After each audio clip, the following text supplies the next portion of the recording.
Hello साथी, आप सभी का बहुत बहुत स्वागत है पीएसपी क्लासेज पर। दोस्तों हमारा फिक्स टाइम है 6 बज चुके, अपनी क्लास स्टार्ट हो चुकी है। सभी दोस्त हमारे साथ जुड़ जाइए, वीडियो को लाइक और शेयर कर दीजिए दोस्तों। ठीक है, राजस्थान में कृषि एवं फसलें हमारा टॉपिक है दोस्तों। बहुत बढ़िया राजस्थान ज्योग्राफी का सबसे शानदार टॉपिक मैं कहता हूं दोस्तों। जो टॉपिक है ना वो आपकी प्रतियोगी परीक्षाओं के लिए इंपॉर्टेंट है, बस यही है। आप कहीं दोस्तों हिस्ट्री के अंदर घुस जाते हो दोस्तों, कहीं पर घुस जाना दोस्तों, हिस्ट्री की हो चाहे कोई भी सब्जेक्ट के अंदर, लेकिन जो राजस्थान जियोग्राफी है उससे ज़्यादा क्वेश्चन आपका कोई भी सब्जेक्ट नहीं ले सकता, क्योंकि राजस्थान जियोग्राफी में सबसे ज़्यादा क्वेश्चन आते हैं राजस्थान जियोग्राफी से। ठीक है, इसलिए दोस्तों आपका शानदार टॉपिक है। ध्यान से अपने प्रत्येक चीज़ को पढ़ते हुए चलना है, कोई भी चीज़ छोड़ना मत दोस्तों। जो करवा रहा हूँ वो बेस्ट है। मैं इसलिए अपना राजस्थान जियोग्राफी, इससे पहले आपको ज़्यादातर आपका कंप्लीट हो जाएगा राजस्थान जियोग्राफी से, सारा आर्ट कल्चर सारा कंप्लीट हो जाएगा। उसमें हम घुसेंगे भी नहीं दोस्तों, क्योंकि उससे एमसीक्यू भी करेंगे डायरेक्ट। हम सामान्य ज्ञान के तहत ही हम ये टॉपिक कर रहे हैं दोस्तों। जो कृषि एवं फसलें हैं ये भी सामान्य ज्ञान राजस्थान जी के इंपॉर्टेंट है। ठीक है, चलिए। राजस्थान में कृषि एवं फसलें कौन कौन सी कृषि होती है, किस प्रकार होती है, सर खरीफ कौन सी होती है, रबी कौन सी होती है, कहाँ पर कौन सी कृषि होती है। एक क्वेश्चन तो आता है आपका एग्जाम के अंदर, एक क्वेश्चन 3 नंबर का।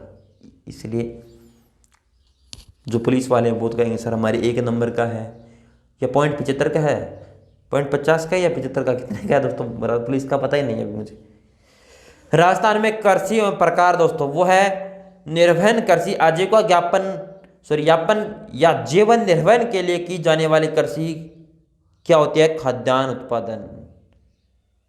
और निर्वहन कृषि कितने प्रकार की होती है, आदिम निर्वहन कृषि और गहन कृषि। ये तो थी डेफिनेशन, ये एग्जाम के अंदर नहीं पूछ जाएगी, ये तो था ज्ञान। अब चलेंगे क्वेश्चन की तरफ। फिर भी आपको थोड़ा सा एक क्वेश्चन आता है, आदिम निर्वहन कृषि कौन सी अपने जनजाति करती है। सर ये कौन सा क्वेश्चन आ गया।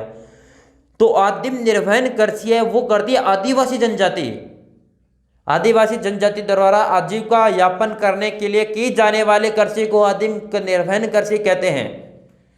और ये 2 प्रकार से होती है, एक अस्थायी कृषि और एक स्थानांतरित कृषि। अस्थायी कृषि ही दोस्तों आपकी आदिवासी जनजाति द्वारा अस्थायी रूप से कृषि करना ही दोस्तों अस्थायी कृषि कहलाता है। और दोस्तों आदिवासी जनजाति अगर वनों को काट कर या जलाकर स्थान बदल कर की जाने वाली कृषि ही दोस्तों अपना स्थानांतरित कृषि कहलाती है। इसे जूमिंग कृषि भी कहते हैं। एग्जाम के अंदर पूछा जाता है कि आदिवासी जनजाति द्वारा कौन सी खेती स्थानांतरित कृषि की जाती है, उसे क्या कहते हैं। आदिवासी जनजाति द्वारा की जाने वाली कृषि स्थानांतरित कृषि को क्या कहते हैं, वो कहते हैं जूमिंग कृषि। चलिए, राजस्थान में स्थानांतरित कृषि जूमिंग कृषि अरावली के अंदर की जाती है 100%। अब बताता हूं सर क्यों की जाती है। यहां पर दजिया कृषि भी करते हैं, दजिया कृषि कौन कौन से करते हैं। भील जनजाति है ना, वो वन काटकर कृषि की जाती है, वो उसे सलेस कहते हैं। चिमाता ये करती है दोस्तों, चिमाता किसे कहते हैं, दजिया तो जो भील जनजाति है दोस्तों उन्हें अपने वनों को काटकर करती है, उसे सलेस कहते हैं। चिमाता दोस्तों भील जनजाति द्वारा वनों को जलाकर की जाने वाली कृषि बर्न कहती है। वालरा ग्रास्य जनजाति द्वारा की जाने वाली स्थानांतरित या जूमिंग कृषि को हुई कौन सी कहते हैं, वालरा कृषि। ये एग्जाम का फेवरेट क्वेश्चन है, वालरा कृषि कौन सी जनजाति करती है, ग्रास्य जनजाति। और स्थानांतरित कृषि या जूमिंग कृषि को ही वालरा कृषि कहते हैं। यह कहां पर की जाती है, सिरोही के अंदर। और वात्रा, वालरा और वात्रा में फर्क समझ लेना, यहां पर लय और यहां पर तय। सहरिया जनजाति है वो करती है वात्रा कृषि। वो सहरिया जनजाति कहां पर निवास करती है, 12 के अंदर। सर्वाधिक सहरिया जनजाति है 12 के अंदर है। ठीक है, वो जनसंख्या टॉपिक के अंदर हम कर लेंगे।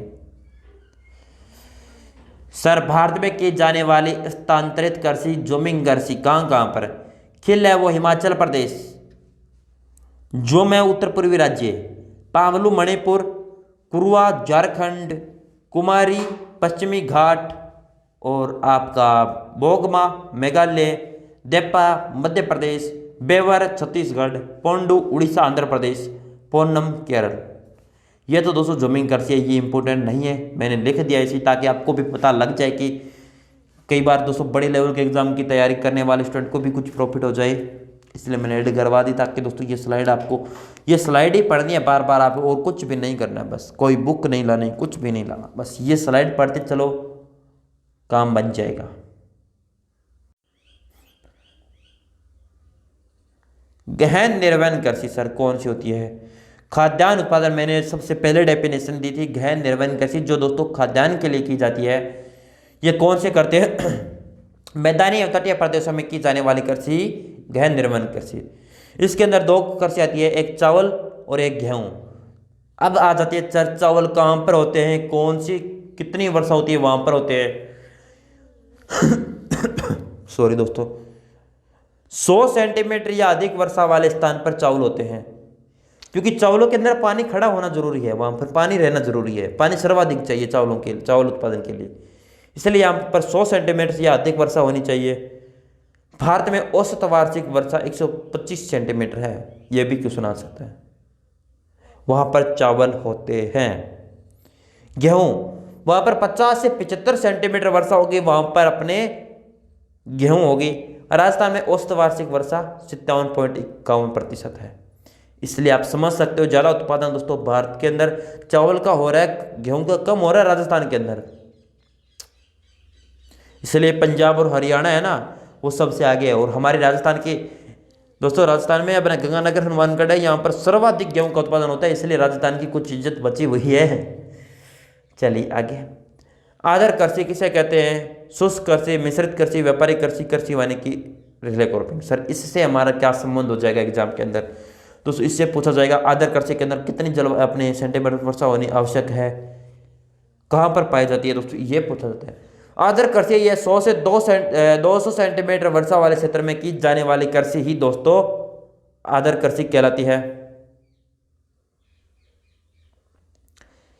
दक्षिण और दक्षिण पूर्वी राजस्थान में यह कृषि की जाती है। शुष्क कृषि 50 सेंटीमीटर से कम वर्षा वाले क्षेत्र में की जाने वाली कृषि ही दोस्तों शुष्क अपनी कृषि, यानी पश्चिमी राजस्थान। मिश्रित कृषि, कृषि के साथ साथ पशुपालन करना, पूर्वी राजस्थान दोस्तों, यानी कृषि करेंगे साथ साथ में पशुपालन भी अपने रखेंगे, वो पूर्वी राजस्थान के अंदर है, उसे मिश्रित कृषि भी कहते हैं। व्यापारिक कृषि, निर्यात या आयात प्राप्ति के उद्देश्य से की जाने वाली कृषि दोस्तों व्यापारिक कृषि। कृषि वानिकी, फसल के साथ साथ चारा, फल, सब्जी, फल उत्पादन दोस्तों ये भी कृषि वानिकी हो जाएगी। और रिले क्रॉपिंग, एक वर्ष में एक ही खेती में एक खेत से 4 या अधिक फसल उत्पादन करना, रिले क्रॉपिंग। इनकी डेफिनेशन भी पूछी जाती है, रिले क्रॉपिंग क्या है, इस प्रकार से।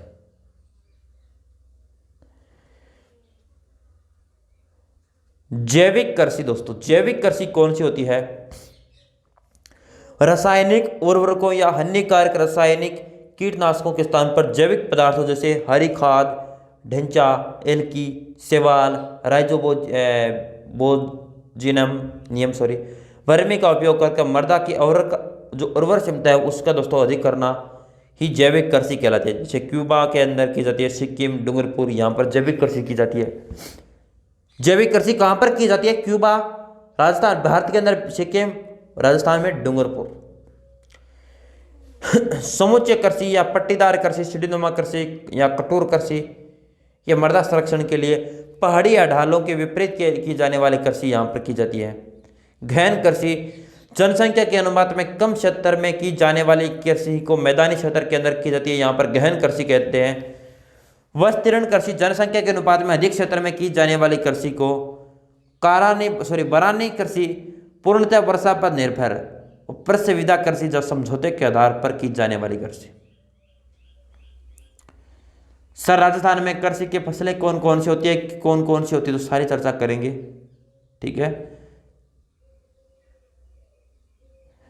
राजस्थान में कृषि संबंधी कौन कौन सी क्रांतियां हैं? एग्जामिनर का फेवरेट क्वेश्चन, हरित क्रांति का जनक भारत में कौन है, विश्व में कौन है? स्टूडेंट हमेशा कंफ्यूज रहता है, याद कर लो। कृषि एवं कृषि संबंधी उत्पादन में बढ़ावा देने के लिए इसका उद्देश्य क्या था हरित क्रांति का? ताकि कृषि और कृषि संबंधी उत्पादन है इसको बढ़ावा देना। यानी लोग दोस्तों कृषि दोस्तों 1950 के आसपास का टाइम था दोस्तों, अपना देश है वो आजाद हो चुका था। उस समय कृषि से लोग अपने छोड़ दी थी कृषि करने, क्योंकि कृषि से ज़्यादा दोस्तों उत्पादन नहीं हो रहा था, जितना जो बो रहे थे उतना ही दोस्तों प्रॉफिट नहीं, वो भी पैसे पूरे नहीं हो रहे थे। इस वजह से दोस्तों जो विश्व के अंदर हरित क्रांति लाई गई थी दोस्तों, वो लाई गई थी 1950 के अंदर, यानी 1950 जब भारत आजाद हुआ था उसी टाइम के थोड़े समय के बाद भी विश्व के अंदर हरित क्रांति लाते हैं। कौन लाते हैं? वो लाते हैं नॉर्मन बोरलॉग। याद करना, नॉर्मन बोरलॉग है वो विश्व के हरित क्रांति के जनक है 1950 यानी 1950 के अंदर। और भारत के अंदर पूछे ना हरित क्रांति के जनक, तो वह MS स्वामीनाथन, जो 1966 के और 1967 यानी 1966 से 1967, और इसे योजना अवकाश भी कहते हैं। सर ये हरित क्रांति नाम किसने दिया था? नाम दिया था विलियम गॉड ने। ठीक है, अब दो ही क्वेश्चन बनेंगे। विश्व में जनक कौन है हरित क्रांति का? Norman Borlaug. भारत में जनक है MS स्वामीनाथन। बस चलिए आगे। उसके बाद दोस्तों अपने कृषि को बढ़ावा दे दिया, लेकिन दोस्तों साथ साथ में हमें दोस्तों इसको भी बढ़ावा देना था। अगर कृषि ज्यादा होगी दोस्तों, वहां पर घास फूस जो भी होंगे दोस्तों उनको कुछ ना कुछ यूज करेंगे, तभी तो दोस्तों आगे जो किसान है वो वापिस कृषि की तरफ ध्यान देगा। तो दोस्तों वापिस श्वेत कृषि लाते हैं, सॉरी श्वेत क्रांति, जो दुग्ध उत्पादन या डेयरी विकास को बढ़ावा देने के लिए, यानी दुग्ध का उत्पादन। अब मानिए जो पशु रखेंगे वो खेती करेंगे या नहीं करेंगे, तो इसलिए दूध का ऑटोमेटिक उत्पादन बढ़ेगा और खेती का भी, जो खेती की तरफ भी अपने किसान अग्रसर होंगे।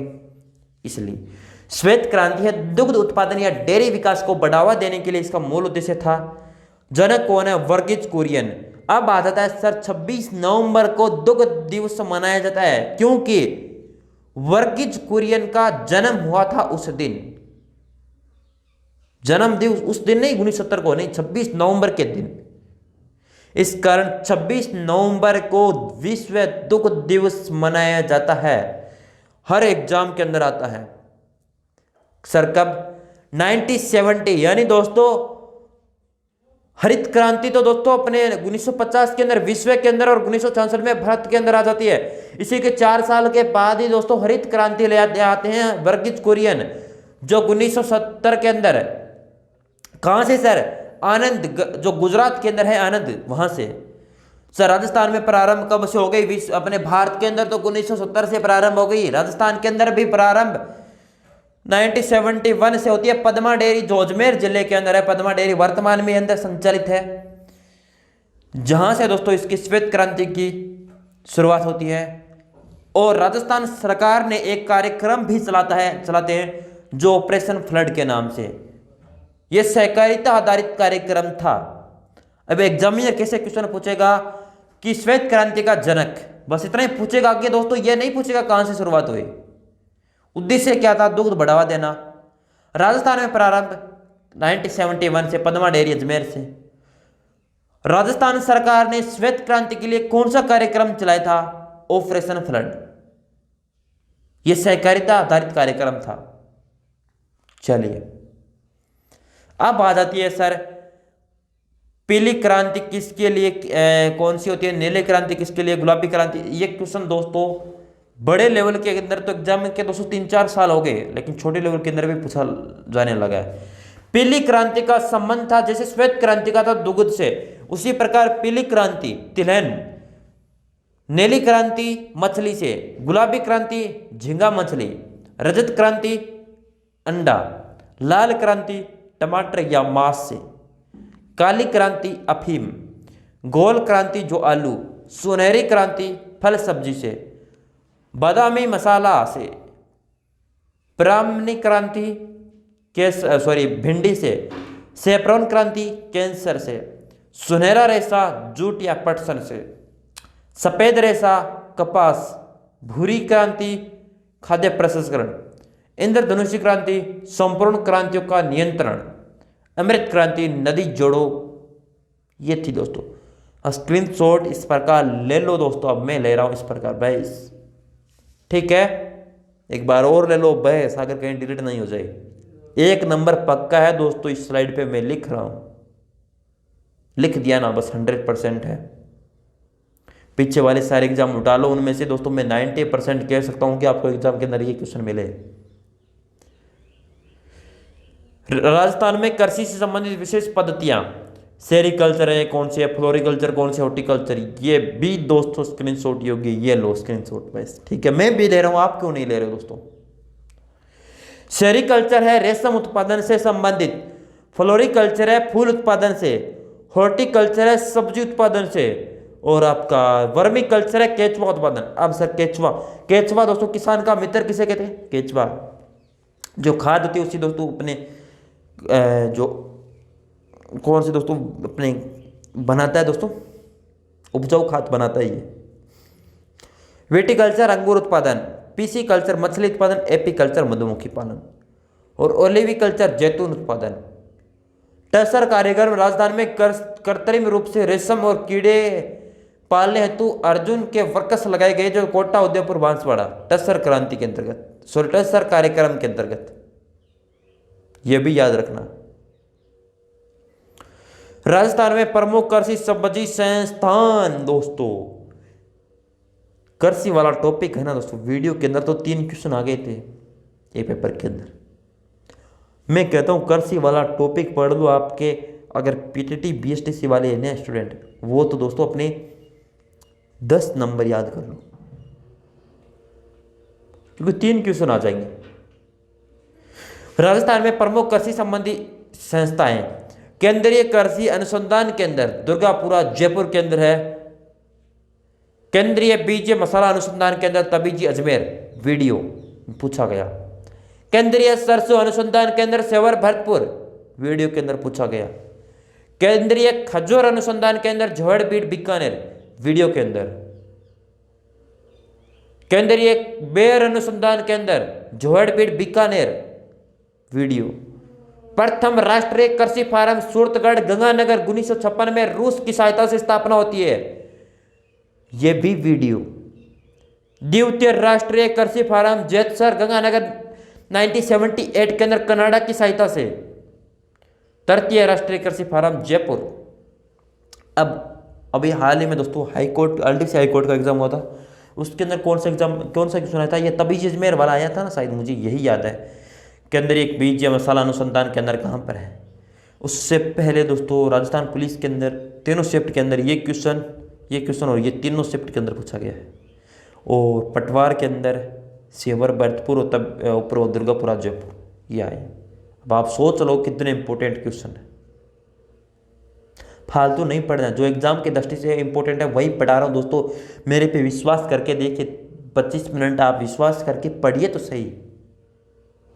फिर एक दिन दोस्तों इसके एमसीक्यू करवाना, उस दिन एमसीक्यू को देने आओ, पूरा अपना सिलेबस अपना जैसे कंप्लीट हो जाएगा ना थ्योरी टाइप, उसके बाद एमसीक्यू करेंगे। अगर कोई स्टूडेंट को नहीं मिल रहे हैं क्लास, अपने टेलीग्राम प्ले लिस्ट की लिंक दे रखी है डिस्क्रिप्शन के अंदर, वहाँ से सारे देख लो राजस्थान जियोग्राफी के सारे टॉपिक वाइज।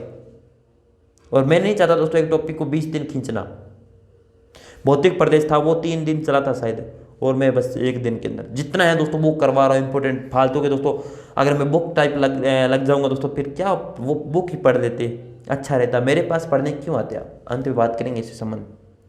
सॉरी चलिए, राजस्थान में फसलें कौन कौन सी होती है दोस्तों, सर कहाँ पर होती है, कौन सी फसल होती है, रबी खरीफ। दोस्तों ये बताने की जरूरत नहीं है, रबी खरीफ हो जाए थी ये दोस्तों, जो बाहर के स्टूडेंट है वो तो समझ जाएंगे, जो शहरी स्टूडेंट है वो नहीं समझेंगे।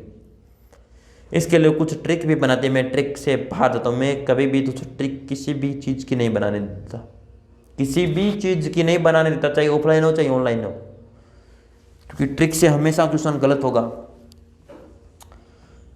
याद करिए, दिमाग लगाइए बस। बुआई अक्टूबर नवंबर के अंदर होती है रबी की फसल, और कटाई मार्च अप्रैल। वर्तमान में कटाई किस फसल की हो रही है, अरे किसकी, रबी की। और जैसे आपका एसटीसी और पीटीटी का एग्जाम होगा, जिस टाइम बुआई किसकी होगी, खरीफ की। 22 जाओगे तब तो फसल बोओगे, तो कौन सी बोगे, खरीफ बो के जाओगे। और अभी तैयारी करो तब काट कौन सी रहे हो, रबी। याद हुई या नहीं दोस्तों, बस यही ट्रिक है और कुछ नहीं है बस, ठीक है। खाद्यान्न के अंदर दोस्तों रबी के अंदर है गेहूं, जौ, जो को यब भी कहते हैं। दलहन के अंदर चना, मसूर, मटर। तिलहन के अंदर सरसों हो गया, तारमीरा हो गया, सूरजमुखी हो गया। मसाले के अंदर मेथी हो गया, धनिया हो गया, जीरा हो गया, अलसी हो गया। व्यापारिक होगी अफीम और इसबगोल। और एक और चली दोस्तों, वो भी नाम याद नहीं हो रहा है। इसबगोल जो सर्वाधिक इसबगोल कहाँ पे होता है, ये भी क्वेश्चन पूछा गया। क्वेश्चन है 2022 सॉरी 18 या 17 STC एग्जाम के अंदर। इसबगोल दोस्तों सर्वाधिक होता है अपने जोधपुर के अंदर। जायद फसल मार्च अप्रैल में अभी दोस्तों बुआई करेंगे और मई जून में काट लेंगे। खरबूजा, तरबूज, ककड़ी, ये दोस्तों जायद फसल है। और खरीफ फसल जून जुलाई में बुआई करेंगे, तब पेपर देंगे, तब बुआ अपने बिजाई कर देंगे, सितंबर अक्टूबर में काट लेंगे। ये मौसम अपने जो वर्षा पर निर्भर रहने वाली फसलें हैं। बाजरा हो गया, चावल हो गया, मक्का, ज्वार, मूंग, मोठ, ग्वार, चावल, तिल, सोयाबीन, अरंडी, मूंगफली, कपास, गन्ना, तंबाकू। बस याद हुई या नहीं हुई दोस्तों? एक बार देख लेना, याद हो जाएगी। अब एग्जाम के क्वेश्चन पूछा जाएगा कि खरीफ की फसल निम्न में से नहीं है। निम्न में से खरीफ की फसल नहीं है, यानी रबी की है, खरीफ की नहीं है। 3 दे देगा रबी की और 1 दे देगा खरीफ की। ऐसे देगा क्या? खरीफ निम्न में से खरीफ की फसल नहीं है, वो देगा 3 खरीफ की और 1 रबी की।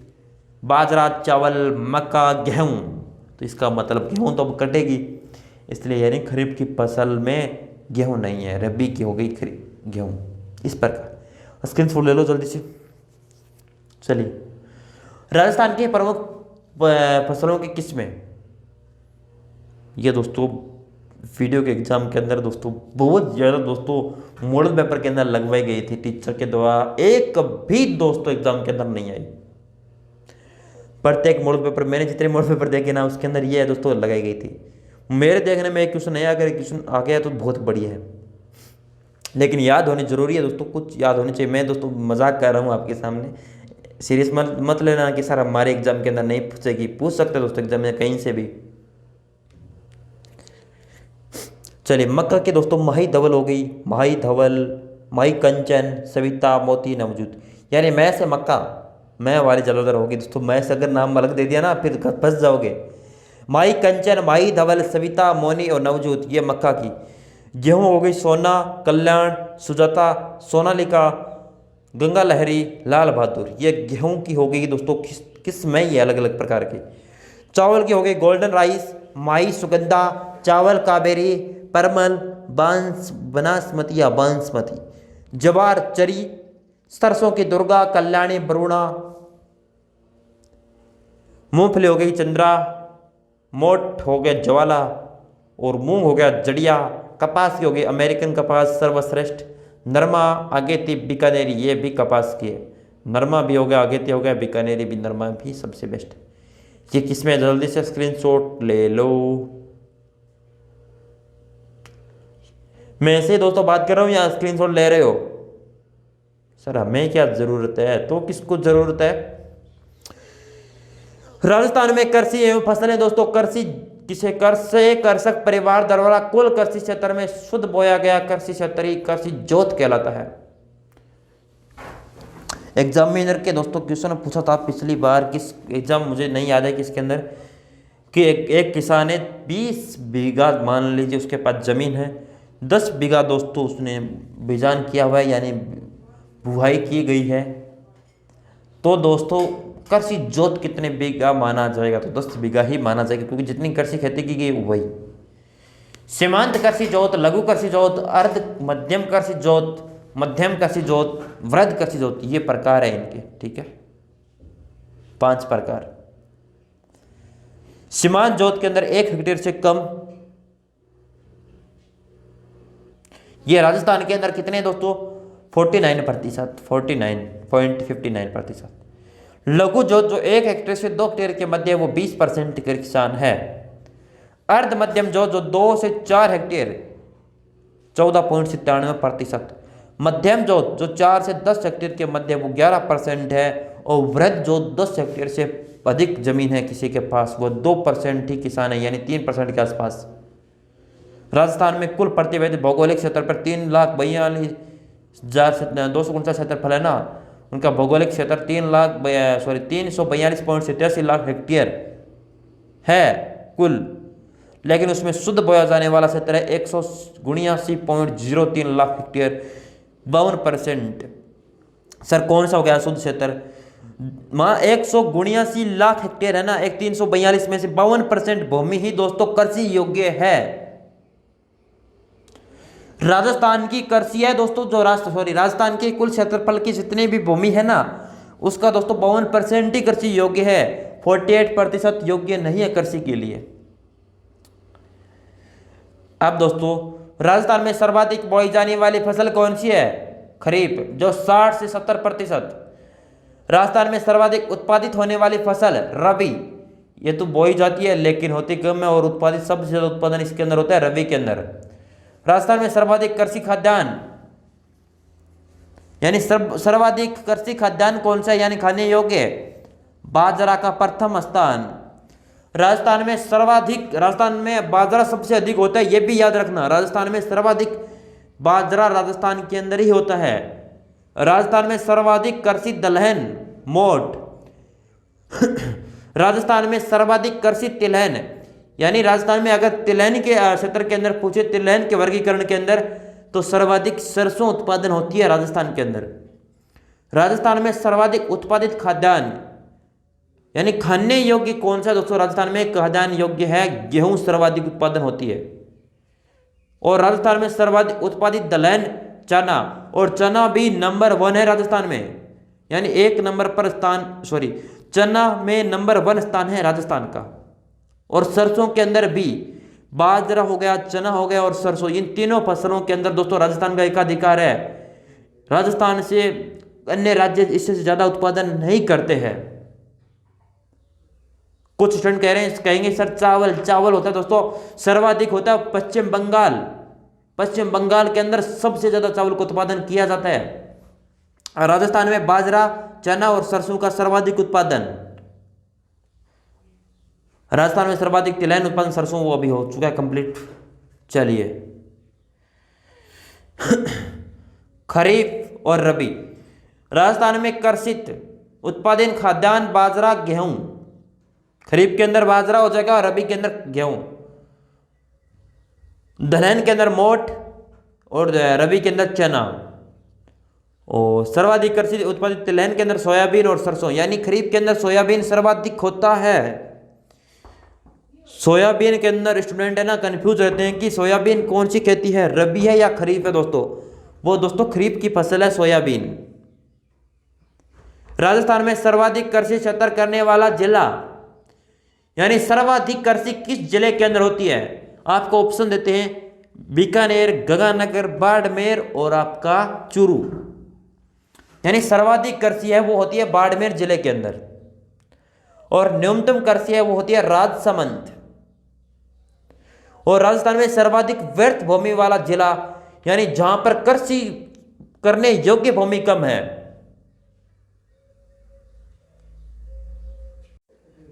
व्यर्थ भूमि दोस्तों, व्यर्थ भूमि यानी 52% भूमि तो दोस्तों राजस्थान में कृषि योग्य है, और 48 यानी 48% है वो भूमि कृषि योग्य नहीं है राजस्थान के अंदर। और सर्वाधिक व्यर्थ भूमि यानी कौन सी जिले के अंदर सबसे कम योग्य कृषि योग्य भूमि है? तो आप सभी को पता है मरुस्थल के अंदर दोस्तों जैसलमेर है, वहां पर सबसे कम कृषि की जाती है।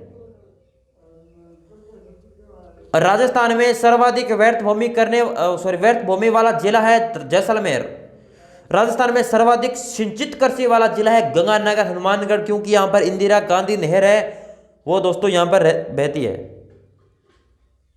और राजस्थान में न्यूनतम कृषि वाला जिला है चूरू, यानी चूरू के अंदर सबसे कम सिंचित क्षेत्र है। और मैंने बताया था पिछली क्लासों के अंदर चूरू गर्म भी है ठंडा भी जिला है, दोनों भी याद रखना।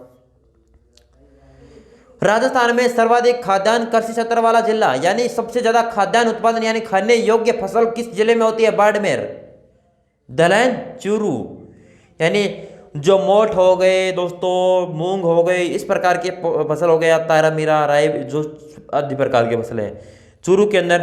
तिलहन के अंदर दोस्तों 12। और राजस्थान में सर्वाधिक खाद्यान्न उत्पादन वाला जिला अलवर, दलन में नागौर, तिलन, बारा। ये रवि खरीफ में आधारित है दोस्तों सारी क्वेश्चन, ठीक है। अब बात आती है सर, खाद्यान्न में उत्पादन कहां पर अधिक होता है, कहां पर कृषि अधिक होती है और सर्वाधिक उत्पादन कहां पर होता है।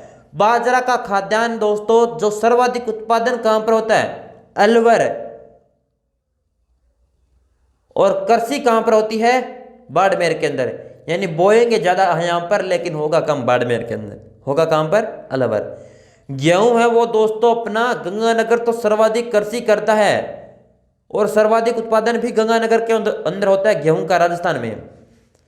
चावल, चावल जो हाड़ौती वाला पठार मैंने अपने बताया था ना, अपने भौतिक प्रदेश के अंदर हाड़ौती वाला पठार, वहां पर चावल, या चावल के लिए दोस्तों कौन सी भूमि, बताओ जल्दी से, बताया था मैंने।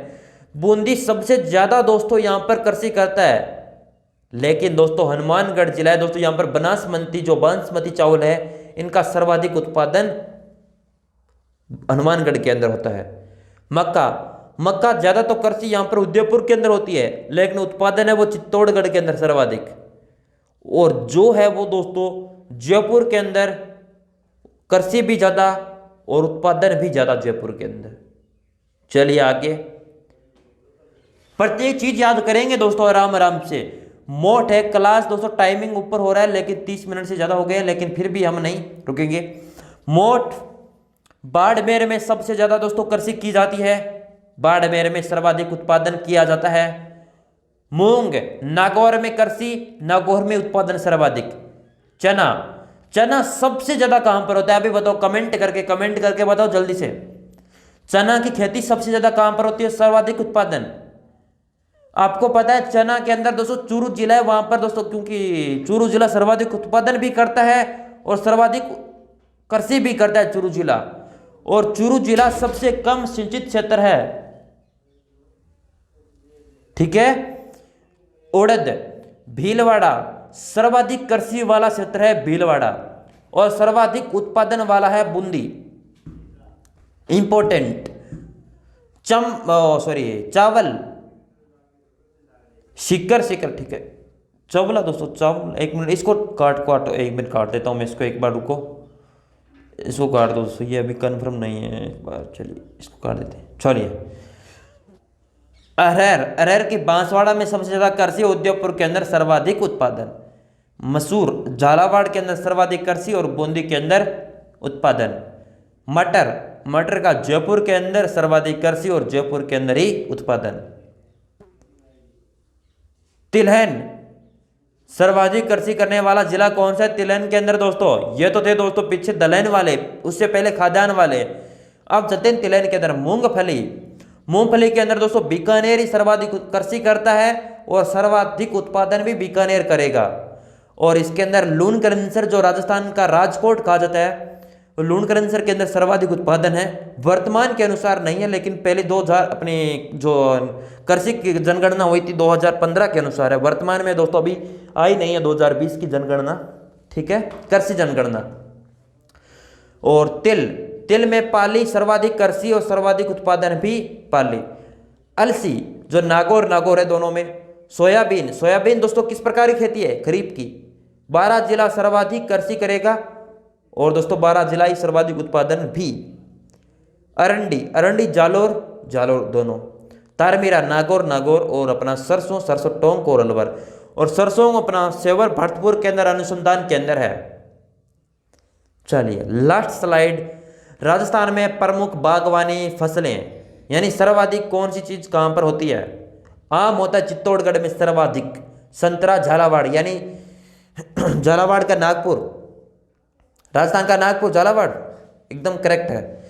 केला बांसवाड़ा, अंगूर गंगानगर, अमरूद माधोपुर, आपका अनार हो जाएगा पाली, नींबू भरतपुर और सहतूत जयपुर। ये जिले हैं, एक बार फिर से रिवाइज अप कर लो आप फटाफट से।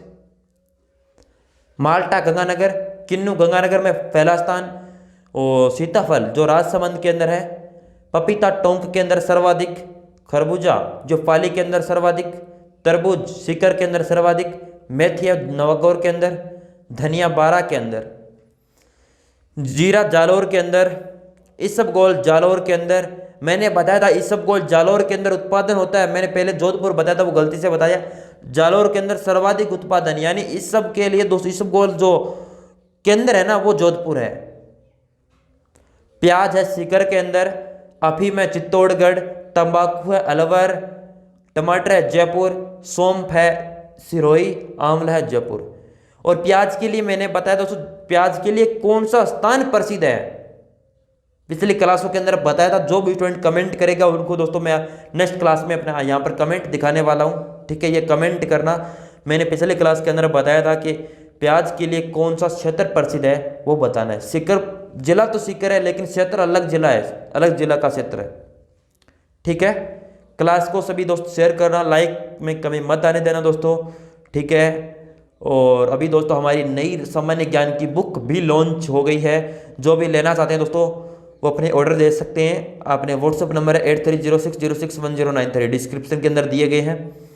और टेलीग्राम ग्रुप भी ज्वाइन कर सकते हो। अन्य जानकारी के लिए कोई भी समस्या आती है हमारे मैसेज कर देना दोस्तों। बुक जो अपनी दोस्तों प्रिंटिंग के लिए नहीं गई, हमने भेजी है। जितने भी ऑर्डर आएंगे उनको 10 दिन के अंदर डिलीवर करवा देंगे, ठीक है। क्योंकि दोस्तों हम जितने ऑर्डर आएंगे उसी के अनुसार प्रिंट करवाएंगे। हमारी बुक है सामान्य ज्ञान की, इसका डेमो मैंने टेलीग्राम पर डाल दिया था। जो भी लेना चाहते हैं वो ले सकते हैं, सभी प्रतियोगी परीक्षाओं के लिए महत्वपूर्ण है। तो चलिए दोस्तों अब मिलेंगे नेक्स्ट क्लास के अंदर कल शाम, और उससे पहले अन्य क्लासें भी देख सकते हो। तब तक जय हिंद, जय भारत, वंदे मातरम। और वीडियो को लाइक करके जाना। Thank you.